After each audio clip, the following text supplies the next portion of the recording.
Hey guys, so this is going to be the second in a series of succession of videos that I'm just dumping out at like 2 in the morning on a Saturday night. I don't really know why. Um, so the second question that I got was, why did you choose Resist Trump as a name?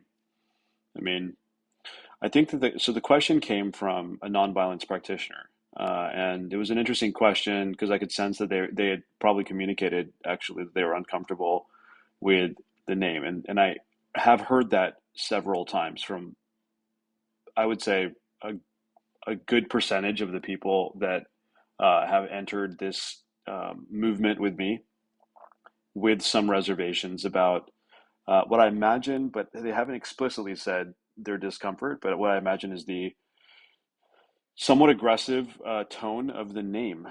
Maybe it's a draw, but maybe it's also something that people aren't really sure if they are completely in line with. And I respect that because nonviolence is, an idea that is complex and may, to some people, imply that one does not uh,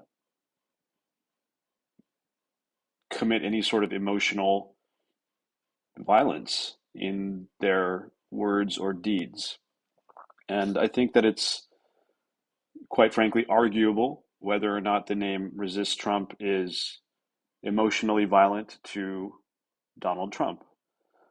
Um, I think on one hand, you could say that it's a mean thing to do to name someone in such a assertive way, and sort of directly name them in such a way. And at the same time, I think that in other ways, it can be argued that you're not actually even ideally touching Trump, and your message isn't to Trump as much as it is to everyone else around him who is supporting him. It's almost like if you were to say resist temptation, I mean, you're not necessarily talking to temptation. You're talking to the person who's being tempted, and you're saying, you know what, hands off, right? If you can. And I think that's another way to interpret it. So I definitely think it's arguable, and I still struggle with it. I think with bullies, you need to